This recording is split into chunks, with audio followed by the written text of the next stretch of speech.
Muy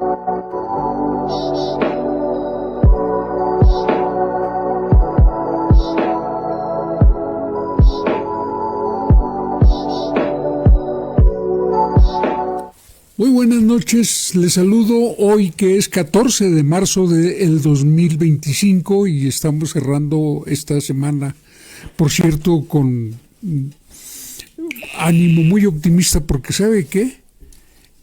El peso descendió a 19.93 pesos el dólar, así cerró la semana.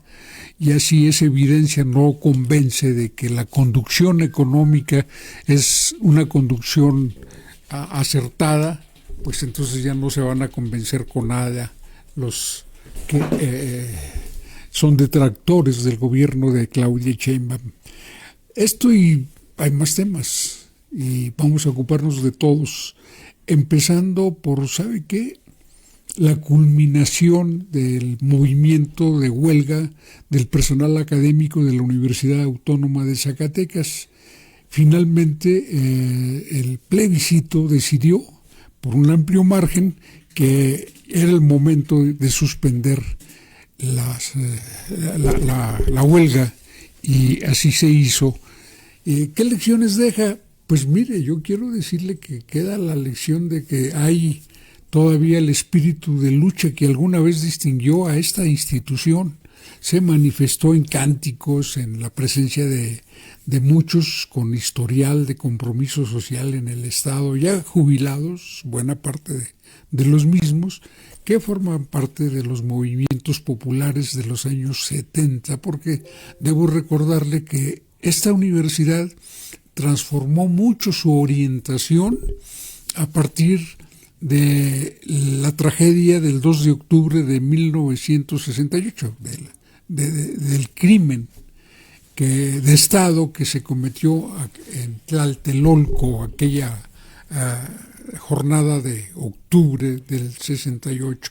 Se generó una rebeldía que se tradujo en la vinculación activa, creativa, solidaria con el movimiento campesino y el movimiento popular, es con gente del campo y de la ciudad que confluyó para lograr cambios importantes y que tuvo consecuencias en el sindicalismo de aquella época, pero también en la urbanización, en la dotación de servicios públicos, en el otorgamiento de lotes para construir vivienda y el reparto de latifundios extensos que, a pesar de que ya había resoluciones presidenciales repartiéndolos desde hace décadas, pues la corrupción judicial hacía que sobreviviera una estructura feudal improductiva.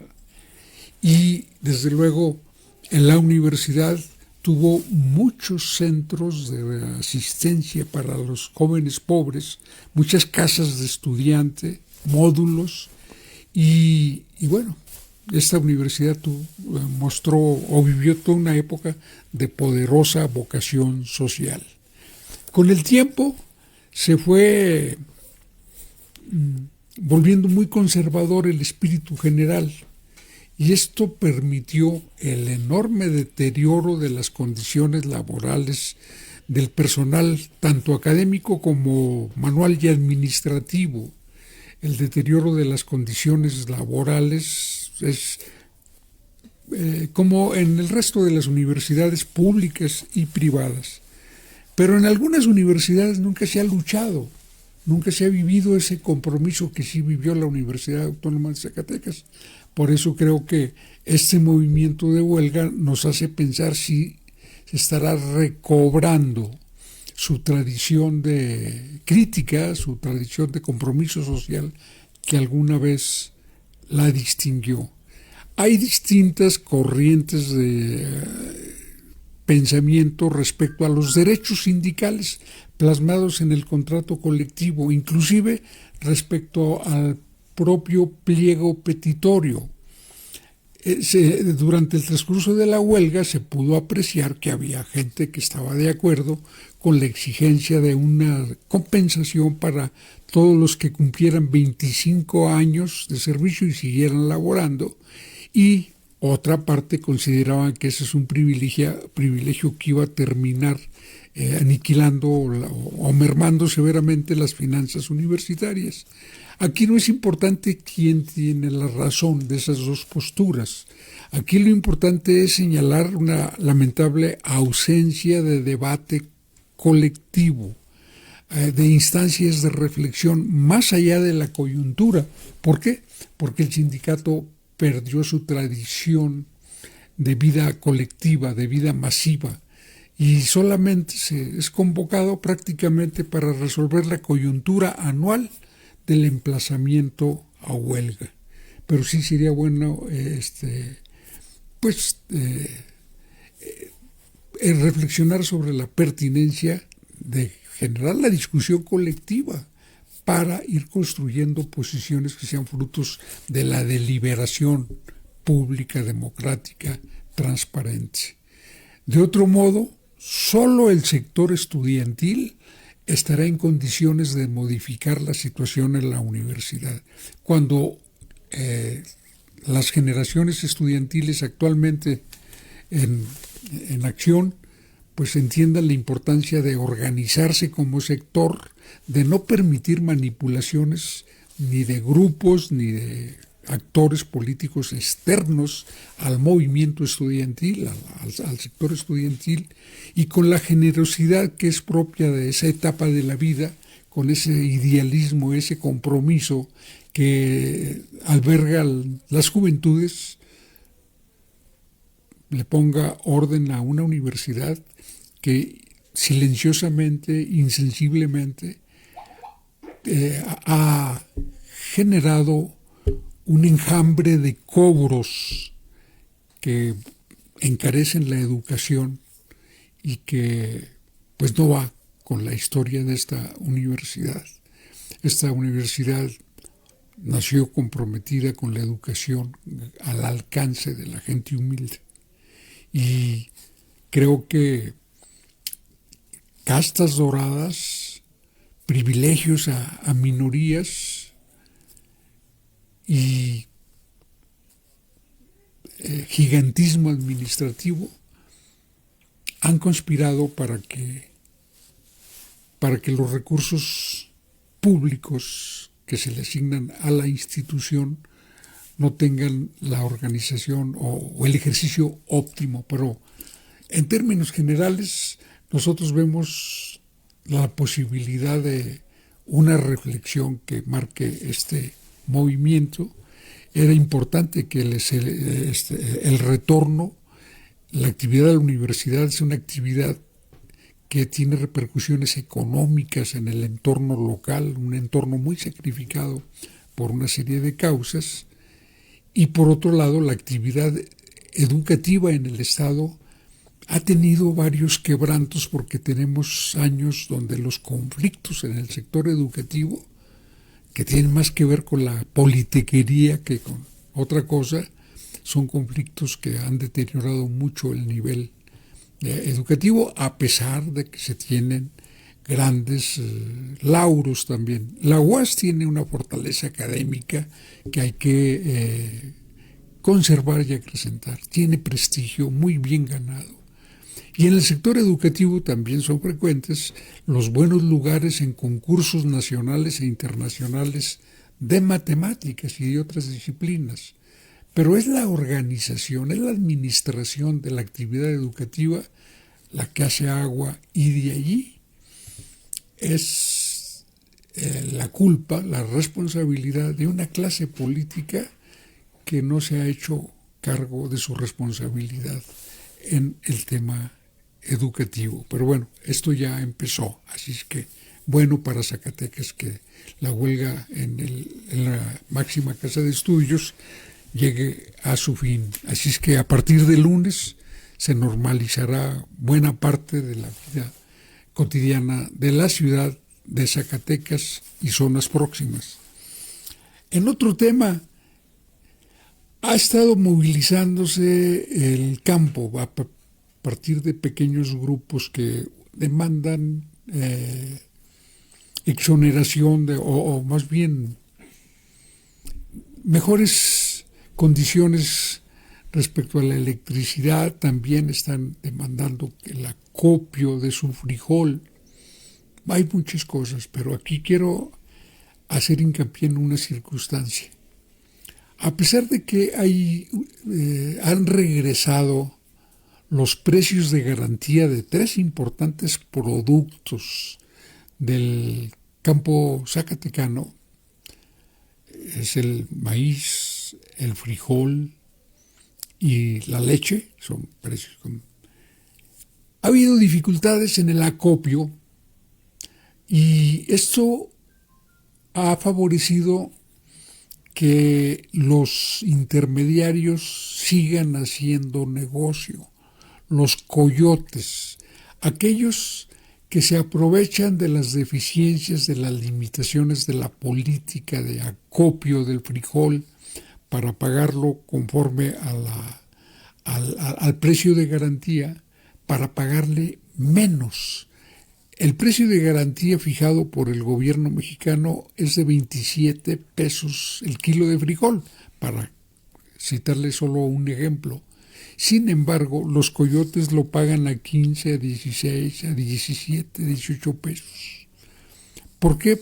Pues porque la gente necesita el dinero y sucede que está cerrado los centros de acopio. O si sucede que... O hay corrupción.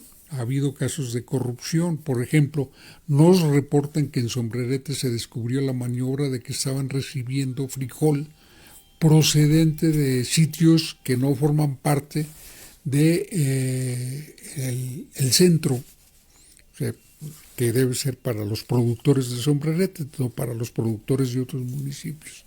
En fin, detalles de esos. Pero creo que es muy, muy importante preguntarnos ¿qué estrategia será la posible para eliminar el coyotaje? Zacatecas no puede ignorar que depende en gran medida del campo.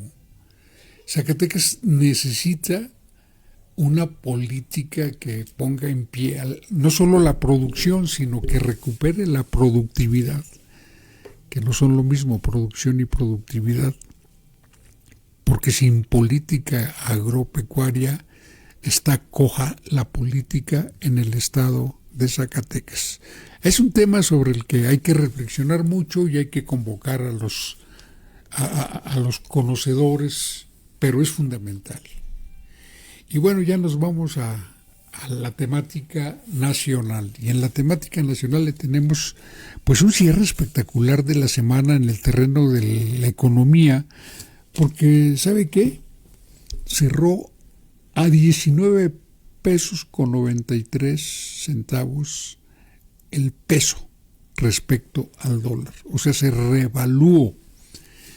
Esto es de una enorme trascendencia. Recuerde que el peso no ha sufrido las devaluaciones a partir de López Obrador. López Obrador fue el primer presidente en medio siglo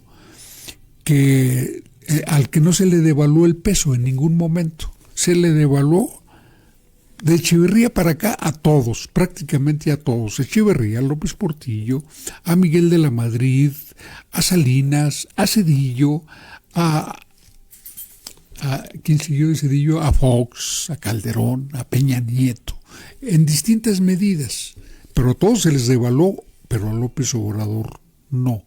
Ese es un dato fundamental para la macroeconomía. Y no se le devaluó a pesar de la catástrofe que fue el COVID, desde aquel 11 de marzo del 2020, cuando se decretó, se declara la emergencia sanitaria en nuestra patria y que pues, significó un retroceso, un estancamiento. Fue una noticia terrible que hizo que muchos gobiernos del mundo cayeran, que se metieran en grave crisis y que muchas economías o se estancaban o se derrumbaban. México salió adelante. A tiros y tirones salimos adelante sin la devaluación del peso.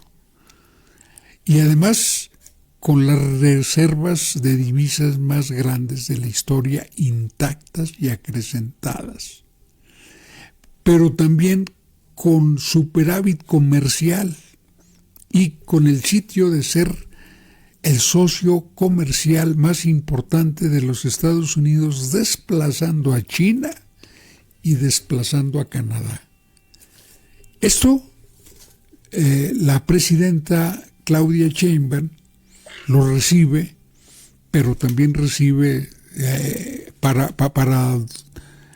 Claudia Sheinbaum es Donald Trump el desafío, ya no el COVID, sino Donald Trump con sus políticas tan desconcertantes, tan desestabilizadoras de situaciones. Entonces los pronósticos que usted ha podido leer en estos meses, en estas semanas, es de que México va a hundirse, de que viene la devaluación, que no habrá nada, y no. México ha estado dando a conocer inversiones de capital extranjero de manera directa, de Amazon, de Mercado Libre, y también de MAVE, de industria de electrodomésticos de nuestro país más importante, nada menos que por más de 668 millones de dólares. O sea, México está pues en ese sentido conservando todo. Y este viernes cierra con un imponente 19.93%, con una revaluación del peso mexicano. ¿Por qué es importante este dato? Porque son signos que hablan de que se está sorteando bien el desafío, la situación. Desde luego nunca debemos dar por sentado de que estamos al otro lado, pero el manejo de las relaciones con el gobierno de los Estados Unidos está siendo muy afortunado. Voy a darle varios datos. La política económica de nuestro país está siendo revalorada por el gobierno de los Estados Unidos. Se le está reconociendo que nuestro país está consistente en su política económica y que tiene alternativas. Pero hay una campaña permanente para acusar al gobierno de narcoestado. Donald Trump ha utilizado maliciosamente el tema, como sus funcionarios también. Ellos saben que el narcoestado en este país ha sido combatido precisamente por el gobierno de López Obrador primero y después por el gobierno de Claudia Sheinbaum. Ha sido tan combatido que se tuvo que remover el conjunto de tumores, como era el CISEN, era la Policía de Investigación y la Policía Federal Preventiva, como fue el Estado Mayor Presidencial, en fin, y que se ha tenido que construir alternativas de formación que están dando cada vez más frutos. Diario se captura mucha droga, diario se detiene a mucha gente y cada vez se nota más dominio del Estado mexicano. ¿Gracias a qué? A que ya cambiaron leyes que antes estorbaban mucho. Esas leyes que no quiso cambiar la oposición en el periodo de López Obrador, ya son cambiadas porque la Cuarta Transformación tiene mayoría calificada en el poder legislativo del país y en los estados. Eso ya permitió remover muchos obstáculos legales. Ya se tiene una disponibilidad de datos de la inteligencia que antes no se tenían. Queda un estorbo por ahí por un amparo que concedió un juez contra la posibilidad de interferir las telecomunicaciones del crimen organizado. Recuerden que hubo una reforma al artículo 21 que se anuló por una decisión de Juan Gómez Fierro, uno de los jueces que más daño le han hecho a este país con su incondicionalidad con los poderes fácticos. Todo esto lo expresó Marco Rubio hoy, que es el equivalente a nuestro responsable de Relaciones Exteriores, es Marco Rubio. En los Estados Unidos se llama Departamento de Estado, lo que aquí llamamos Secretaría de Relaciones Exteriores. Él dijo que el crimen organizado no es solamente una amenaza para los Estados Unidos, sino también para los mexicanos. Hace un recuento de las víctimas del crimen organizado en nuestro país y de los esfuerzos, y dice, pero nosotros reconocemos que lo que ha obstaculizado la cooperación son sus instituciones jurídicas. O sea, es decir, es el reconocimiento más expreso que han hecho al papel que ha jugado el Poder Judicial para proteger a los narcos. ¿De qué los ha protegido? De extradiciones, de vinculaciones a proceso, de prisión preventiva. Es decir, el papel que ha jugado el Poder Judicial para que esté vivo el crimen organizado es espeluznante. La devolución de bienes decomisados, etcétera. Hay muchas historias que contar a ese respecto. Y si algo queda de narcoestado en la realidad política de nuestro país, ese narcoestado está en juzgados, no en todos los juzgados, pero sí en juzgados de este país.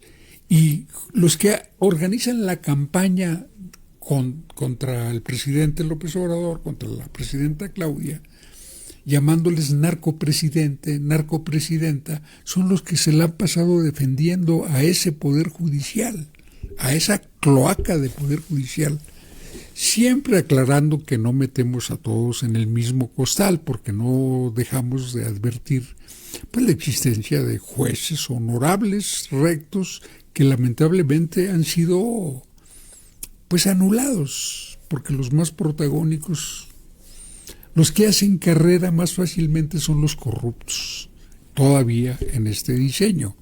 Esto ya tiene meses, pero bueno, por lo pronto lo que hoy reconoce Marco Rubio es importante para la vida mexicana.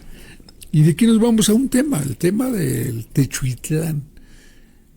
No adelantemos vísperas, los datos que están saliendo después de un recorrido que tuvo lugar ayer con colectivos de madres buscadoras, además de la Fiscalía General de la República, Guardia Nacional, Ejército, es que las cosas no son como nos la han pintado. Una campaña de gente que saca conclusiones instantáneamente y que anda divulgando cosas no verificadas. Va a haber información precisa la próxima semana, pero parece que las cosas no van encaminadas a ese catastrofismo, a esa campaña de terror que han organizado, que impulsan, practican varios medios de comunicación. Hoy la presidenta habló del tema. Ni vale la pena contestarles, la verdad. Porque se meten a... Es ridículo esta idea de que no es que Canadá respondió y le dieron lo mismo que a México, en cambio México envió los 29 detenidos por motivos de homicidio, drogas, etcétera, que estaban solicitados por el gobierno de Estados Unidos, y se cedió muchísimo. O sea, ¿qué enviar 29? La decisión que tomó el Consejo de Seguridad. O sea, ¿que ellos defienden que no se deberían de haber enviado o qué? Porque la decisión se toma por seguridad nacional, fíjense nada más. El Consejo la tomó por seguridad nacional, además de que lo solicitaba el gobierno de los Estados Unidos. Entonces hay que preguntarles a ellos qué quieren decir con todo eso. Y de una vez lo toco, es como el tema de Jalisco, de este lugar que se encontró. Ya está haciendo la investigación la Fiscalía. Yo dije ayer, primero la información, porque ya lean hoy a todos estos comentócratas. Y no estoy minimizando, para que no se malentienda, el tema de apoyar a las familiares de personas desaparecidas. Nosotros siempre vamos a estar cerca de las víctimas. Me estoy refiriendo a este caso en particular, donde hablan de quién sabe cuánta cosa que hay en el predio, a partir de una fotografía y de algunos testimonios. Pero ya todos, ya otra vez, ya ayer creo que vi que narcopresidente AMLO, y está, déjenlo en paz. Todo otra vez, ¿no?, contra el presidente López Obrador. Se acaba de verificar que el otro llamado crematorio en Reynosa, Tamaulipas, es de una funeraria, es de una empresa particular donde pues las familias contratan para cremar el cuerpo de sus seres queridos. Es legal, absolutamente legal. Pero hubo toda una campaña de... Es importante reconocer que se ha usado miserablemente el tema por muchos políticos, y políticos que están en los medios de comunicación y que están en los partidos y que hacen campaña de redes desde los medios, mintiendo descaradamente, creando un estado así de psicosis que nada tiene que ver con la solidaridad auténtica, de verdad, que todos debemos sentir. Es decir, porque ese es el dolor más profundo, independientemente de cuáles hayan sido los motivos de la desaparición, si fue porque el escuincle se metió en camisa de 11 varas o es una víctima circunstancial. El dolor de una madre, el dolor de hermanos, de hijos, es verdaderamente desgarrador y no debemos minimizar la gravedad, pero con autenticidad. Aquí le transmito la intervención de una diputada de Morena que encarna ese dolor porque vivió la angustia cuando secuestraron a su padre y anduvo haciendo lo que muchas familias hacen, movilizando para la presión social sobre el Estado para que responda. Es una experiencia que me tocó vivir, me tocó porque un familiar mío fue secuestrado en el 2016 y evidentemente que se logró que se convirtiera en una papa caliente. Recibimos mucha solidaridad de mucha gente y logramos que los delincuentes que lo tenían en su poder lo soltaran porque les andaban pisando los talones. La presión social cuenta mucho, ya sea mediática, ya sean movilizaciones y protestas, pero siempre fundadas en hechos reales. Ojo, y sin utilizar el tema miserablemente para llevar agua al molino del partidito en que se encuentre uno. Eso es muy miserable y se está usando mucho. Escuchemos un desgarrador testimonio, sí muy auténtico. Hoy es 13 de marzo. A lo mejor para muchas personas no significa nada, pero hoy hace un año, mis hermanos y yo estábamos manejando a Magdalena, Jalisco, a rescatar a mi padre que fue privado de la libertad. Magdalena está a 52 kilómetros de Teuchitlán, menos de una hora. ¿Saben lo que yo siento de pensar que el cuerpo de mi padre pudo haber sido calcinado en el campo que estaba en Teuchitlán? ¿Saben lo que yo siento de pensar de que si no hubiera sido por toda la gente que se unió, que habló, que se movilizó en todos los niveles de gobierno, la gente que lo quería, hoy a lo mejor yo había encontrado su par de zapatos ahí. Yo había decidido no hablar de esto desde hace un año porque sentí que no era mi historia para contar, que le correspondía a él y que cuando yo lo hacía solo incitaba al odio, a los mensajes y a miles de cuentas de bots que después del 14 de marzo, que el exgobernador se subió a decir que eso no había sido una desaparición forzada, que había sido otra cosa, nos atacan a mí y a mi familia, cuando lo único que hicimos fue buscar a un ser querido, como lo ha hecho mucha gente en Jalisco. Lo único que les puedo decir es que esos discursos no ayudan a nadie, ni a lavarse las manos, ni a encontrar culpables, ni darle calor a las víctimas.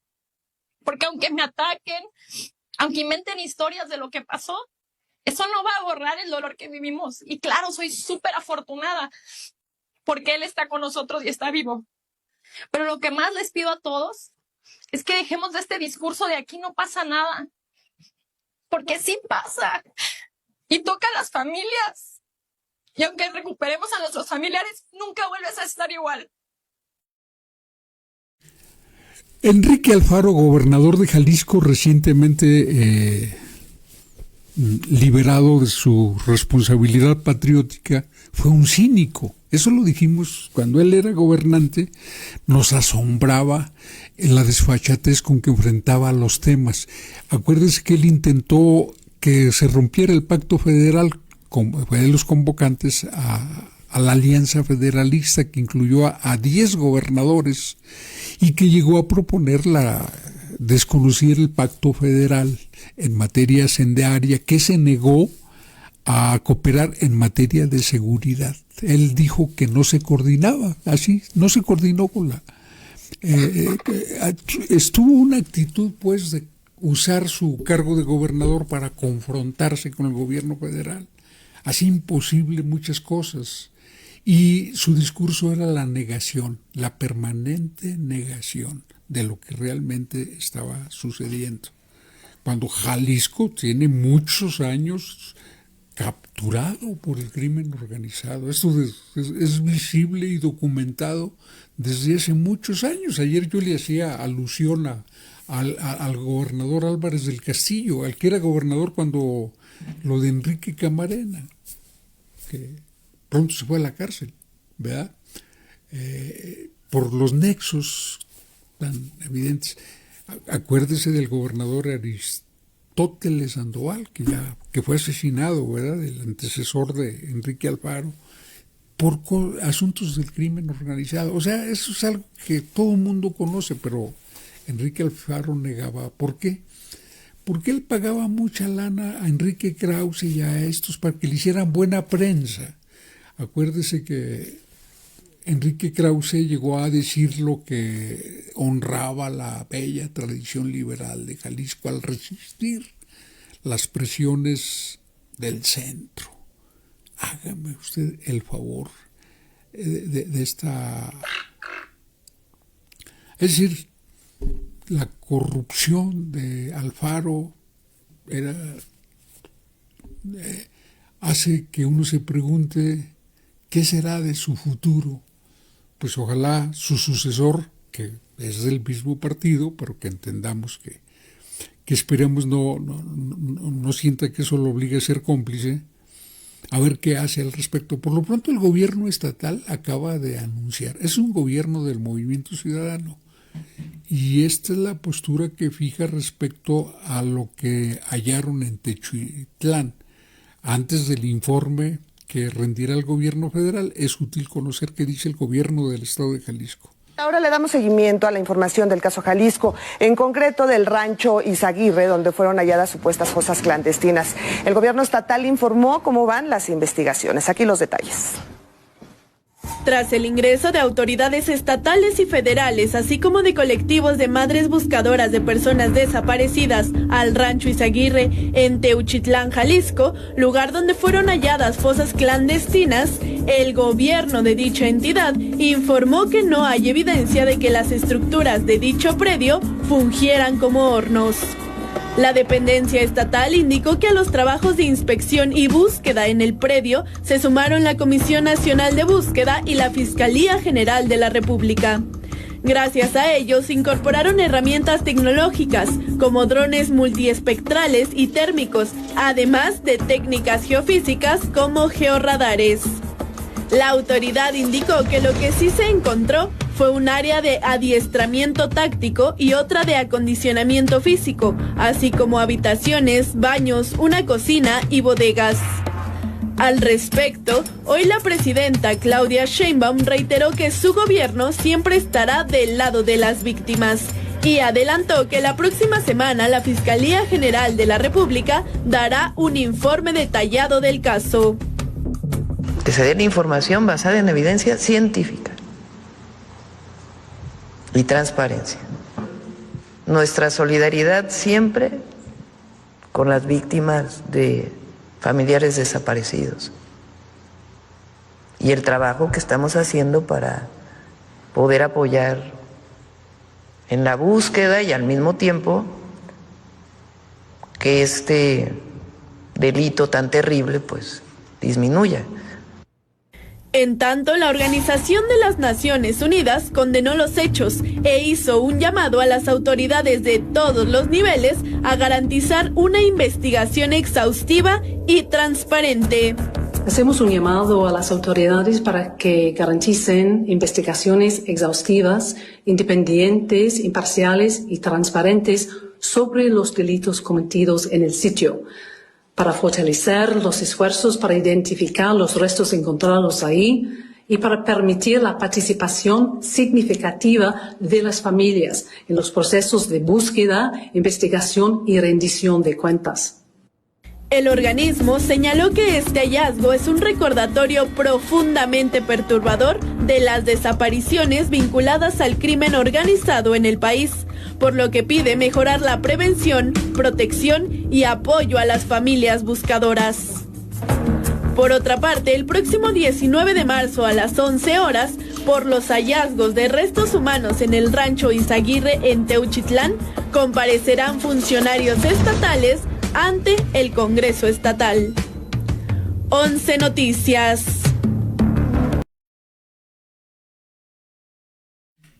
Lamentablemente el periodismo del delito, el periodismo del crimen organizado, es muy policíaco.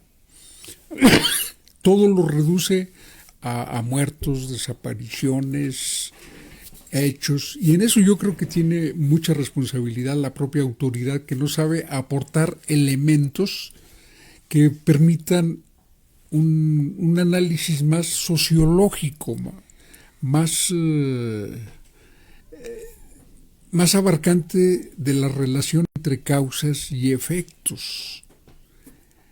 Por eso me llama mucho la atención un dato que el pasado miércoles dio Viri Ríos, un dato poco expuesto sobre la mesa, que la mayor parte de los desaparecidos en nuestro país son jóvenes, pobres.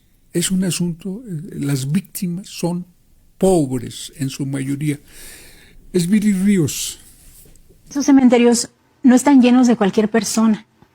Esos cementerios están llenos sobre todo de personas precarias y de personas vulnerables, y esto está estudiado, que las personas que terminan eventualmente siendo reclutadas y asesinadas por el crimen organizado son personas que tenían un trabajo, pero un trabajo muy precario, y que terminan siendo de algún modo reclutadas por el crimen organizado. ¿Por qué no se resuelve este problema?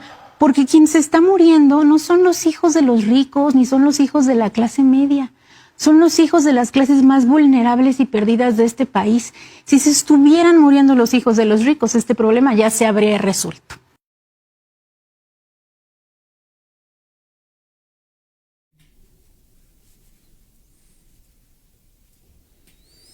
Bueno, creo que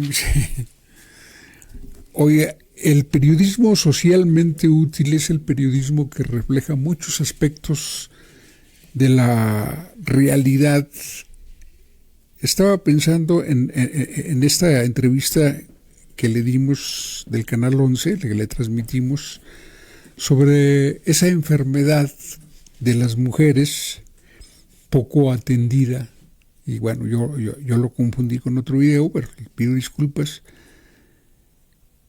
Siempre me he preguntado por qué los gobiernos municipales, estatales y el mismo federal no usan recursos para convenios de publicidad de los cuales depende la sobrevivencia de muchos medios, para contenidos socialmente útiles, como el que tiene que ver con los padecimientos, con los riesgos, con las enfermedades, con las adicciones, con la violencia intrafamiliar, con tantos y tantos otros temas que son temas de educación. Pero esa es una realidad muy poco atendida, y creo que es algo que no nos ayuda ni a que sobrevivan los medios, ni a que mejore la comunicación en nuestro país, porque hay muchos contenidos absolutamente cuestionables. Miren, ahorita está circulando una supuesta decisión de la presidenta Claudia Sheinbaum para expulsar a Ángela Aguilar del país, porque es malo ejemplo para las mujeres, para las niñas. ¿Usted se imagina que la presidenta se esté ocupando de estos temas? Evidentemente que no. Es una creación de inteligencia artificial. Pero ¿sabe qué? Ya me encontré con personas que lo creen. Es decir, hay mucha gente que todavía puede ser engañada hasta por trucos infames como el de esos que acuden a la inteligencia artificial.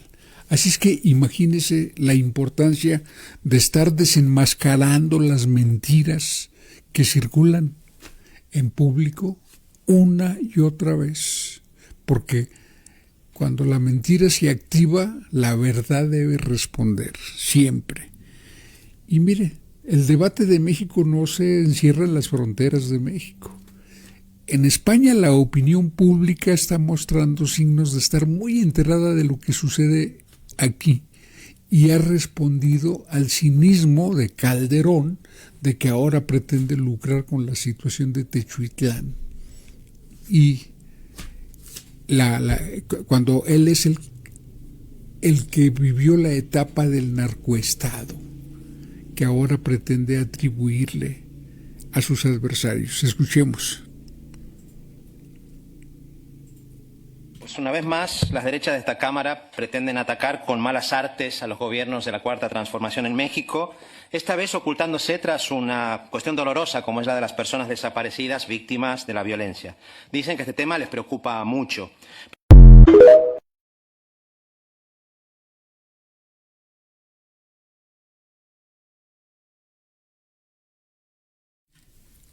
Bueno, sí, así anda México. A ver si usted comparte esta información. Cuando le estoy hablando del Canal 11, le estoy hablando de un canal que nació como canal público, canal del Instituto Politécnico Nacional. Pero los medios públicos durante mucho tiempo se convirtieron en medios gubernamentales, es decir, que solo reflejan el punto de vista del grupo gobernante en turno, en lugar de construir líneas de comunicación que vayan más allá de partidos, más allá de sexenios, es decir, comunicación de Estado, porque el Estado es la sociedad organizada.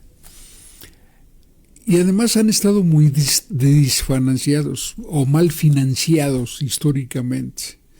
¿Para qué? Pues para no estorbar el negocio de Televisa, de TV Azteca, de Imevisión y todos esos medios.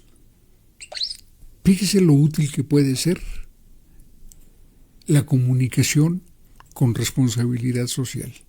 Cantábamos, hoy es el Día Mundial de la Endometriosis, enfermedad ginecológica que afecta a las mujeres durante su vida reproductiva. A menudo es muy dolorosa, y puede generar problemas también de fertilidad. Y para profundizar en este tema importante para nosotras las mujeres, agradecemos a la doctora Mariana Robles que nos tome esta comunicación. Doctora Mariana, ¿cómo está? Muy buenas tardes. Muchas gracias, muy agradecida por el espacio. Muchísimas gracias, Mariana. Pues la pregunta obligada, ¿qué es la endometriosis y por qué tendría que ser un tema fundamental en la agenda de salud pública? La endometriosis es una enfermedad en la que hay un crecimiento de un tejido parecido al de la capa interna del útero, pero fuera del lugar. Este tejido puede crecer entre los intestinos, la vejiga, el mismo útero por fuera, en algún ovario, y como es un tejido que no está diseñado para vivir ahí, el entorno no es el adecuado, genera un proceso inflamatorio que normalmente se manifiesta con dolor intenso con la menstruación. También puede haber dolor con las relaciones sexuales y problemas de fertilidad. Mariana, te saludo con gusto, muy buenas tardes. Un dolor que pues se dice es normal, algunos lo justifican, pero sin duda no es normal. Y preguntarte cómo se puede diagnosticar y yo no sé cuáles son los síntomas y también preguntarte si este padecimiento es curable. La endometriosis, para diagnosticarlo, lo primero que tenemos que hacer es dejar de minimizar el dolor de las mujeres y dejar de normalizar el dolor de la menstruación. La menstruación como un proceso fisiológico no debería de doler, y un dolor incapacitante, un dolor que llega antes de que inicie tu sangrado, que se acompaña de sensación de inflamación importante e incluso cambio en los hábitos de tu intestino o de tu vejiga, debería llamarnos la atención.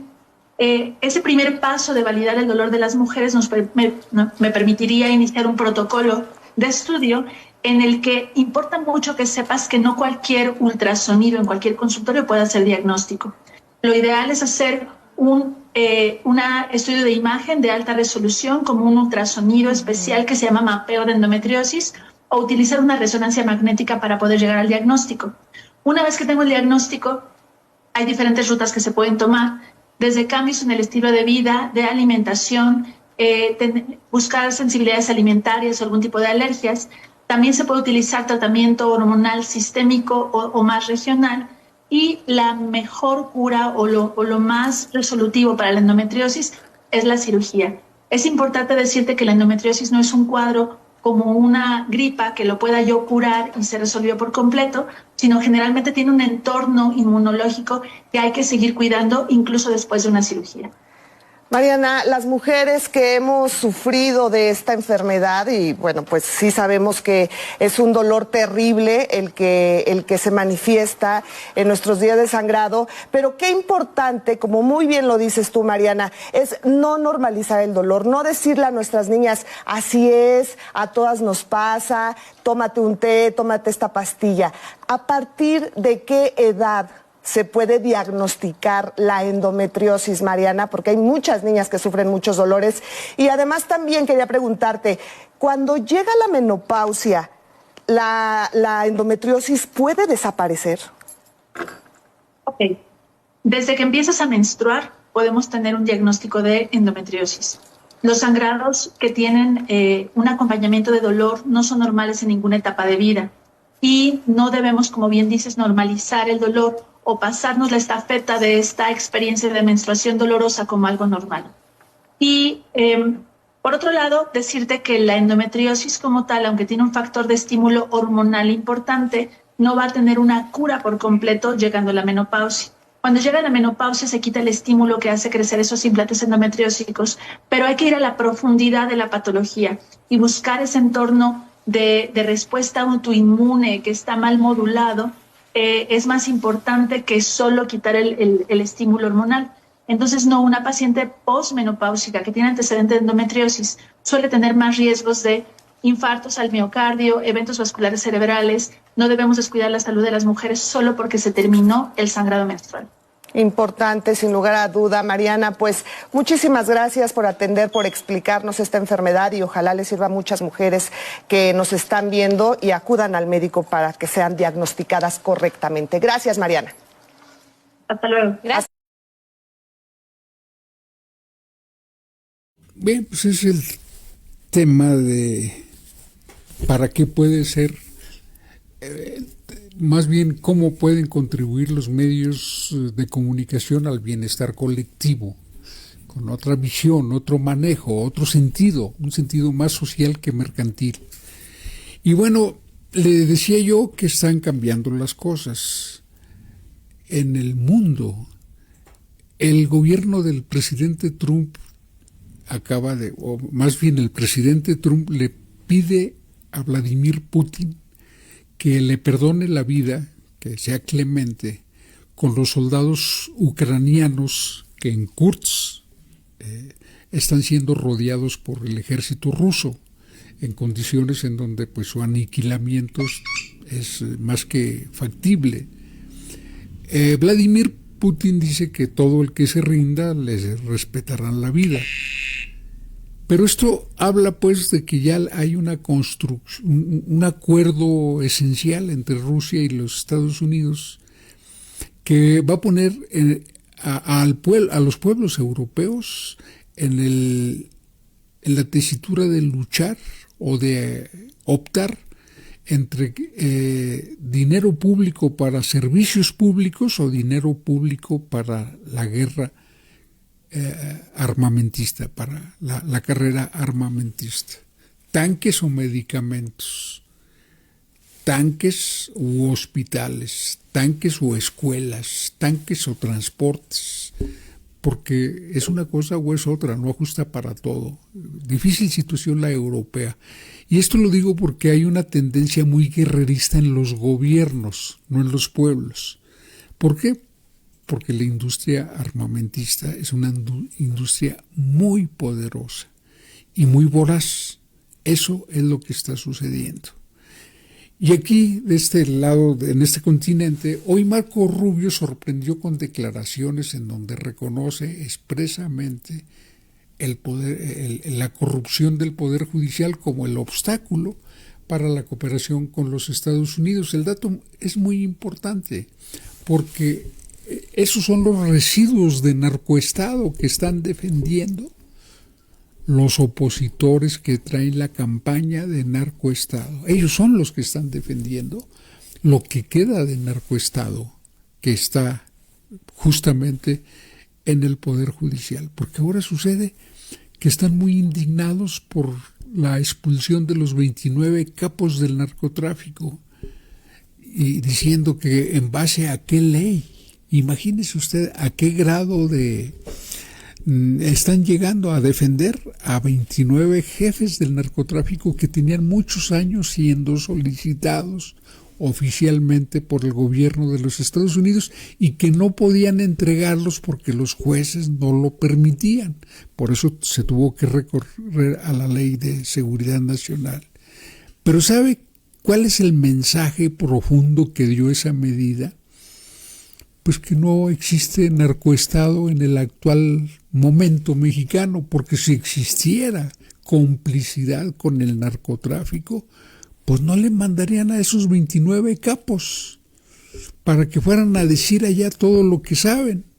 Y es que porque lo que saben pues corresponde a gobiernos anteriores. Y no porque todos hayan sido capturados hasta en gobiernos anteriores. La mayor parte, 17 de los 29, fueron capturados en el gobierno de López Obrador, 3 en el gobierno de Claudia Sheinbaum. O sea, 20 extraditados de los 29 fueron detenidos en los gobiernos de la Cuarta Transformación y los otros 9 entre Peña Nieto y Felipe Calderón. Un gobierno con nexos con el crimen organizado no entrega esos capos. Y de esa manera pues quedan exhibidos los que estaban frotándose las manos, que porque el Mayo Zambada iba a soltar la sopa y iban a detener un comando a López Obrador para llevarlo preso a los Estados Unidos. Todas esas fantasías que salen de la cabeza de Anabel Hernández. Por eso es muy valioso lo que hoy declaró Marco Rubio, jefe del Departamento de Estado, que repito, es el equivalente a Relaciones Exteriores de nuestro país. Incluso en muchos de esos lugares la corrupción que existe a nivel judicial, por ejemplo, son muy poderosos. Vimos hace poco que nos mandaron más de 20 y pico de personas que se han pedido por años, de los criminales más peligrosos en la custodia de las autoridades mexicanas, en una extradición sin precedentes. Un paso muy positivo, pero sabemos también que en muchos de estos casos lo que impide cooperar es que existen niveles de corrupción e influencia sobre el ramo jurídico del país, que es muy peligroso. Esa parte putrefacta de vínculos con el crimen organizado es a la que se ha enganchado la oposición. Eso cada vez se está transparentando más. Por lo pronto ya el gobierno de los Estados Unidos reparó en eso. Hoy, al mismo tiempo que dice Marco Rubio eso, el presidente Trump hace un reconocimiento público al papel que está jugando la presidenta Claudia Sheinbaum una vez más, ¿verdad? Que además culminó la semana con el peso a 19 pesos con 93 centavos, un cierre muy alentador, muy optimista, pero nunca hay que bajar la guardia. Por lo pronto, este fin de semana no dejemos de hablar de Palestina, hay que tenerlo muy presente, como presente debemos tener que hay que consumir lo que el país produce. Los mexicanos debemos comprar lo hecho en México. De esa manera estamos abonando a nuestra soberanía desde nuestra condición de simples mortales. Cuando usted compre, prefiera lo mexicano. Gracias por todo. El lunes estaremos a las 8 de la noche y en la idea de ser muy puntuales.